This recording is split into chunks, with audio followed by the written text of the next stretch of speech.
Hello again guys and welcome back to another Big Al Devlin video here at the House of Devlin. And today the video is going to be based again around paganism, as is a common theme obviously on this channel now. And it's actually a video which is related really in some ways to the new series that I've produced, which is called Big Al vs the Idiots, which is a series focusing on, or Twitter wars essentially, as it's as I've sort of come to know it. It's where I go on Twitter and find some obscene comments that people have made about paganism out of ignorance, and then I try to correct them, both by tweeting them back, but also then doing a video where I focus on their posts and I show you what they've written and and explain why it's wrong and how bad it is, essentially, in most respects. Okay, I also show, of course, some of the good in that series as well, like from fellow pagans and how they are sort of expanding their lives with paganism.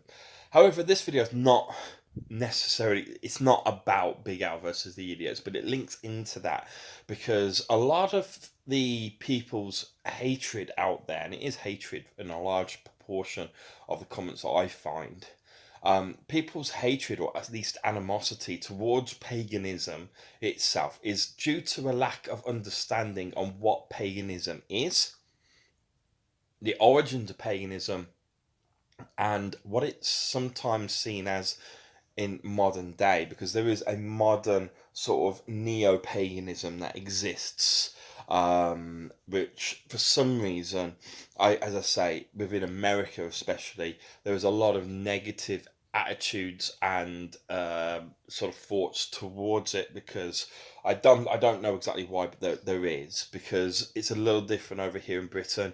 It's not seen in really a negative aspect, other than the fact it's seen as perhaps a bit unusual or a bit weird. But sometimes it's also seen as being, actually, that's quite cool and all the rest of it. And it's not as much in your face, I don't think, as what, as I say, it is in America. And I'm, of course, referencing Wicca and Druidism there, which are modern versions of paganism, but with, well, in the case with Wicca, some roots in ancient paganism. Okay, I have no, and I'll get into that as we go along. But really, what we're talking about and focusing about in this particular video is the origin of paganism, i.e., let's shut the idiots up right here, right now, who go on about that paganism, which they then see as the same as Satanism. They're not. They're two different things. And when they say Satanism, they mean Satanism that's been derived directly from Christianity, as Satan is, of course, an element of Christianity. How can paganism have or be Satanism when paganism existed a long time before Christianity was even conceived, even before Judaism was conceived, which predates obviously Christianity, and before any of the Abrahamic religions at all were conceived. Now, we have archaeological proof, and I've referenced this before, but I've actually found the exact information that I was referencing and refreshed my memory on it, and I'm going to give you very specific information now. Basically, there have been found numerous cave paintings that have been identified as pagan symbols that are relatable to today's, or to the original, so what we consider the authentic pagan beliefs, such as Nordic paganism, Celtic paganism, Iberian paganism, the sort of Western European paganism. Okay, there have been cave paintings found in numerous locations, that age, which are from anywhere from between 14,000 years ago and 40,000 years ago. So the oldest paintings found were 40,000 years old. Okay, and these do have symbols and iconography within them that are very much related to the sort of origins of all the pagan denominations. So this was the very beginning of paganism, 40,000 years ago, roughly. It may be older, but this is certainly the youngest that paganism can be. Okay, so it's the oldest thing that we found, but there could be older out there, or there could have been older out there, but it's been destroyed over time. Okay, so paganism is 40,000 years old. Christianity is obviously about 2,000 years old. Islam's about 1,500 years old. And Judaism is about 5,000 years old? Six at a push. But I think it's about 5,000 years old. So were, way beyond you. Even if you just look at the sort of the younger paintings, which, as I say, art show a development from the 40,000-year-old painting. You can see how the religion's developed and is progressing further and further towards what we know now as paganism. Um, you see there, you could call this almost like a proto-paganism. It is paganism, but it's paganism when there was only one type of paganism before it had divided into multiple denominations. But as you can see, 14,000 years ago, the religion became a lot more complicated, and started to develop. And then we see the sort of real creation of all of the authentic paganisms that I've previously just mentioned, like Nordic paganism and that, coming around about 5000 BC. Okay, this is when, of course, the ancient Greeks first developed their civilization, and obviously with their own Hellenistic version of paganism. But their paganism is a bit sort of unlinked to the sort of other paganism that we would consider, because of course there are different types of paganism out there. When I when I say paganism, I mean Western European paganism. Okay, obviously Greece is sort of East Europe. Well, it's still officially West, but it's sort of towards the east of Europe. Okay, so I would count that as Eastern European paganism. And then you've got African paganism, which of course would include the ancient Egyptians, and Carthage. You've got the Persians as well, who were pagans also. You've got the Romans, who were pagans before they became Catholics. So there's a lot of different paganism out there. And why is that? Well, basically, the term pagan basically means anything that is, it's either, I forget the exact definition, but it essentially gives you the gist of it. Anything that's either non-Christian, okay, or anything that is non-Abrahamic in its origins. So that would, if it's non-Abrahamic, that would, and I think that's the correct definition. Correct me if I'm wrong. It doesn't really matter, but essentially that would include Christianity, Judaism, and Islam. Okay, anything outside of that counts as paganism. So, in fact, Hindus, for example, Buddhists, they count as pagans in theory, in if the strict sort of definition of paganism, but we don't see them as pagans, or I certainly don't see them as pagans, at least anyway. They have their own. It's so different to Western European paganism that they could very well be pagans, but they are a different type of paganism. And when the people on Twitter are often referencing paganism, they take things that come from ancient African paganism, for example, which was typically a lot more brutal than European paganism. Had a lot less value for life, so we say. They'll quote gods from there, or quote practices and festivals that occurred within those regions, and then apply that to Western Europeans, and the practice of paganism within Western Europe. And it's wrong to do that.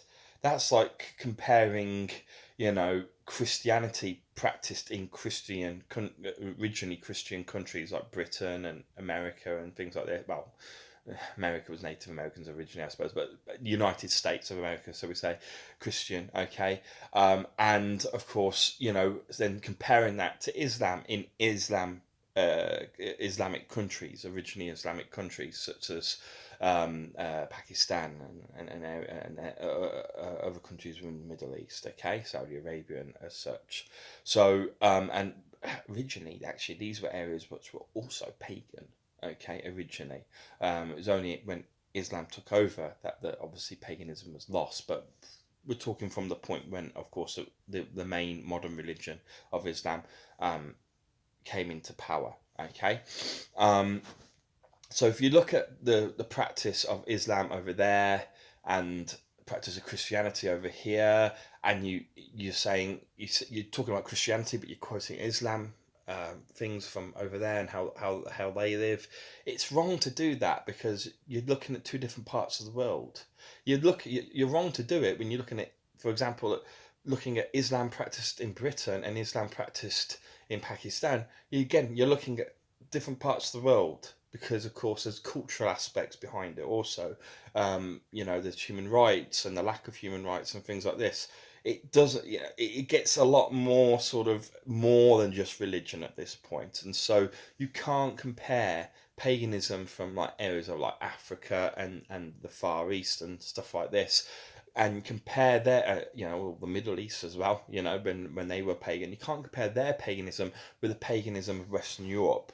But people are making the mistake of doing that. They're quoting these other types of paganism and applying it to Western European paganism. It's just wrong. It's just not applicable. Okay, and so it's frustrating. Now we see the development of, as I say, Nordic paganism, so the Vikings, and obviously the people who they came from, the ancient Nords, the ancient Scandinavians, essentially. We have the Celts, which are essentially France and most of Europe. We have the Anglo-Saxon pagans, who of course was Britain, and before that, sort of the Britannic pagans, which essentially were essentially just Celts. Celts also, the Celtic paganism also existed in Ireland. Then you have Iberian paganism, which of course existed in Spain. So we've got a variety of different, or Portugal actually, really more than Spain. But anyway, you've got a variety of different Western European paganisms, but all of them have the same root. That is, they have their roots deep within the religion that was being practiced 40,000 years ago in the caves that we found, and all the caves that have been found since then that date between 14,000 and 40,000 years ago. So all of those are the same religious roots to all. They're the father. That's the father religion to all the other types of paganism. That's true paganism, and then you've got obviously the sort of denominations of paganism that have branched off from that and taken their understanding of paganism and just altered it slightly. Now, there's minor differences between the different types of paganisms that I've just mentioned. Western European paganism differs very little between the different branches. They all have the same gods. They all have very similar beliefs. Yes, some things may change. For example, in Celtic paganism, the king of the gods is the god Tyr, who exists in Nordic paganism, but instead the king of the gods is Odin. But they're minor differences. These are minor differences. They don't really have a significant impact on how the religion is practiced or seen. It just shows really the values that the different cultures at the time sort of took to heart. Okay, so Odin was the god of wisdom. So perhaps you could say the Nordic people valued wisdom, whereas above everything else. Whereas Tyr, for example, was the god of justice. And so perhaps this is something that reflects obviously the society of Celtic pagan countries. Okay, so France, as I say, and the modern countries that surround it. Okay, so you can see there is a variety, but there's a similarity in Western European paganism, and they have their roots, as I say, about 40,000 years old. That's potentially the oldest it could be, but it also could be the youngest it could be. But we have an age to paganism. It's 40,000 years old minimum. It's an old religion, so it has nothing to do with Christianity. It has nothing to do with Satanism. So anyone who thinks or says that are wrong. It's just because Christianity during the Middle Ages, typically during the 15th century, so that's the 1400s, demonized paganism and saw it as a threat, and so they called pagans witches, and they burnt them at the stake, and they said they were in league with Lucifer and the devils. Is when the devil started to sort of become more prominent within Christianity, because the devil didn't exist in Christianity right at the beginning. He did as Lucifer, but not as Satan. Okay, so it's It's an interesting way to see how pagans have been sort of nowadays sometimes are seen as literally devil worshippers, or of the devil at least, of demonic origin. Were not. We're a very old religion, and a religion that is and has endured throughout time, okay, and evolved, okay. Now you see the development of, as I say, the modern, sorry, not the modern, the sort of current, authentic paganists out there. That's, as I say, the Nordic, the Iberian, the Anglo-Saxon, so on and so forth, and Celtic paganisms.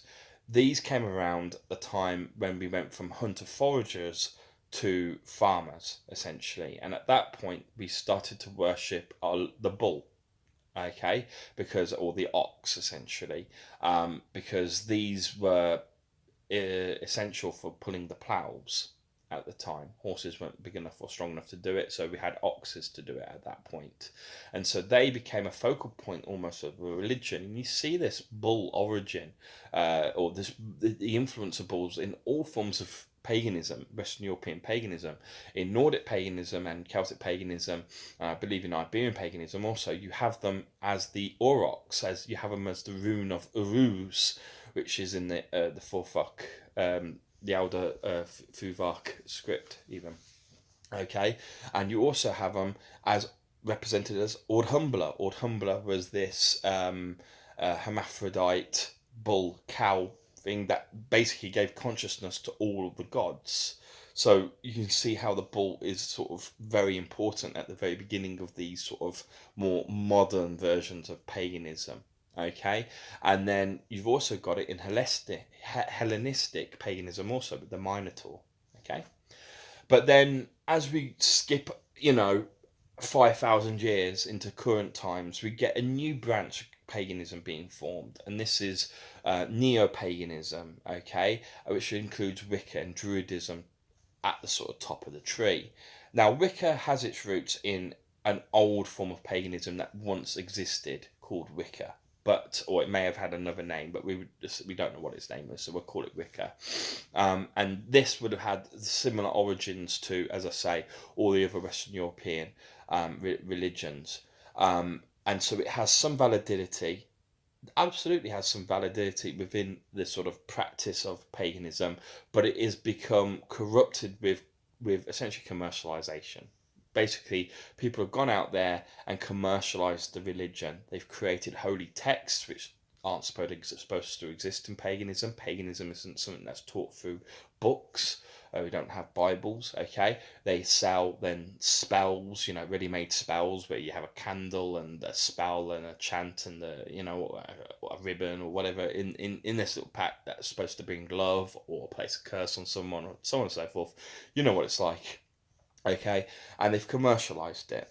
And I'm not saying that's bad, because a religion at its heart, when you do read the text, is one that is harmless. So people should be able to practice it, but it's not true paganism, and paganism should not be judged by modern Wicca. If you want to judge it by Wicca, that's fine, but look at the ancient Wicca that once existed, but has now been destroyed by commercialism.